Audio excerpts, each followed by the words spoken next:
Hi everybody, it's Nancy from NatureWorks, and I'm here to talk about Solidagos or goldenrods. Now, this plant had a bad reputation for a long time and it's very misguided. People thought that goldenrod causes hay fever, and it absolutely doesn't. It's not wind pollinated, it's bee or pollinator pollinated, so there's no way it can cause hay fever. What it is one of the most important native perennials that you can plant in your garden. There are so many different kinds of Solidagos that span the season from now until very late fall. There are types that grow vigorously, there are types that are clumpers, there are tall ones, short ones, plants that will grow in shade, plants that will grow in sun, plants that will grow in salt spray. So there is basically a Solidago for every garden.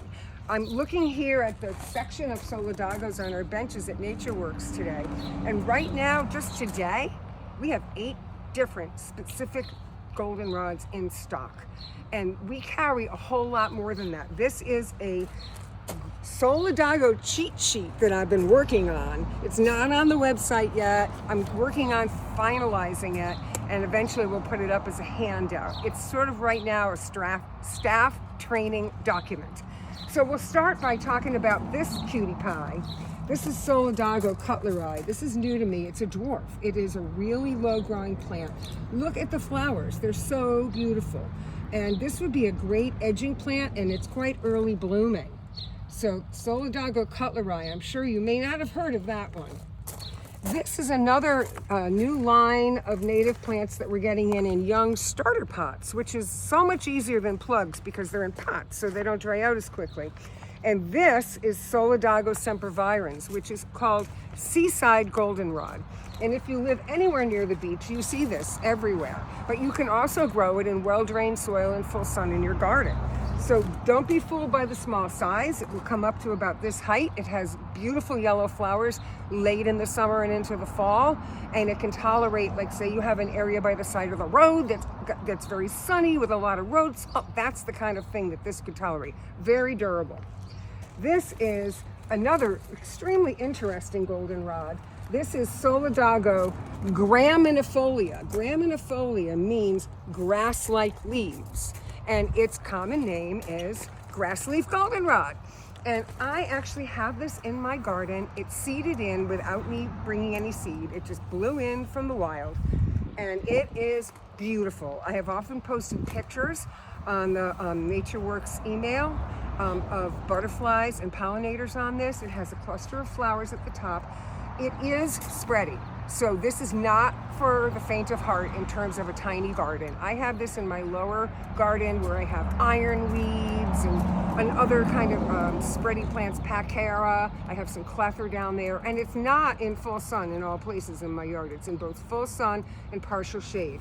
And I do give it the old Chelsea chop. I do cut it back if it's seeded in anywhere where I don't want the height. But if you don't, it will probably get about this tall, and it'll bloom late in the summer and fall. And it's a really delicate looking plant that's as hardy as a horse. So this is a cool plant. I was psyched to see us selling this. This is another one of my favorites. This is Solidago rugosa fireworks. And this plant blooms in fall, from like September into October. And I have this little body language now. It comes up, and then the flowers curve over, kind of like you see fireworks in the sky. They're bright yellow, golden color. It does spread by rhizomes, but it isn't a thug. And I have grown this in full sun, and I have grown this in a lot of shade.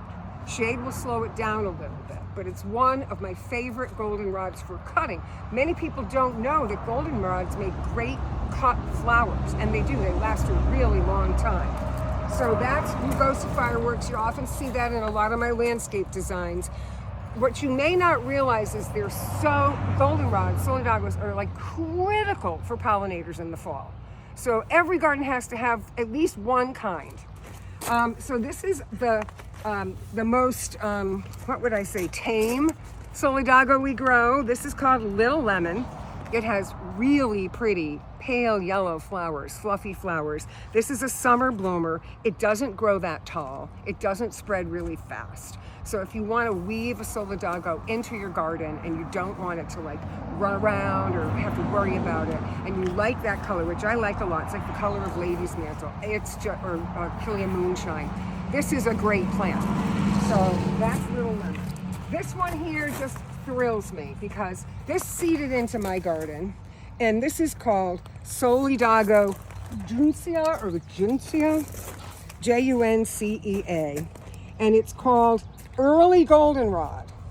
And I kept Googling Solidagos with arching new growth, and I couldn't quite key out what I had. And then I come here and I'm like, look, there it is. And actually what it does is it blooms in the summer, like in July, long before a lot of the other goldenrods bloom. It does spread. It's not like a completely tame Solidago, but I have it woven into a lot of my gardens. I didn't plant it, it appeared, and then I now make sure I keep it. So this is early goldenrod, and I'm so psyched I know that one. I'm on a mission to know them all, and it's hard to do. This is another one that I adore. This is Solidago Sacia, or blue stem goldenrod. This one I first discovered when I was camping in the Adirondacks, and it was blooming in mid-September, and it was growing right up against tree trunks in deep shade. And it was so pretty, and I'm taking pictures of it. And then when I camp, I make flower arrangements for the camp, which is, of course, why not? And I picked it, and it lasted like 10 days as a cut flower. I was like, whoa. So then I came home and I figured out what it was, Solidago Sacia, and now I use this in a lot of my garden designs. I also have it in full sun in my garden, but I'm putting it up against tree trunks. So this is not really spready. It doesn't really run a lot. It will seed if you let it, but look at how pretty it is. It's one of my absolute favorites. And then around the corner, we have another one, and this is called Zigzag Goldenrod.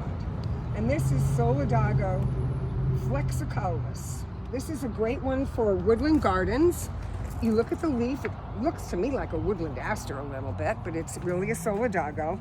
It grows about 2 to 4 feet tall.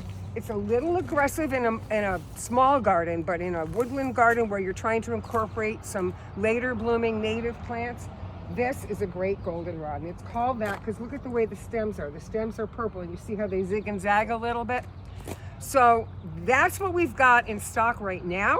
The list is long. We have a lot more that we carry from time to time. And watch for this as I finalize this and we update the website. We'll put it back up. We'll put it up on the website for you to learn from. So that's the scoop on Solidagos. We recommend that you plant them anytime you see them, especially if you see them in the spring. Oh my God, if you put a plant like this in your garden in the spring, by the fall, it would be fully established and large. Even the smaller plants will grow really well if you plant them early. So anytime you see a goldenrod that fits your criteria, grab it.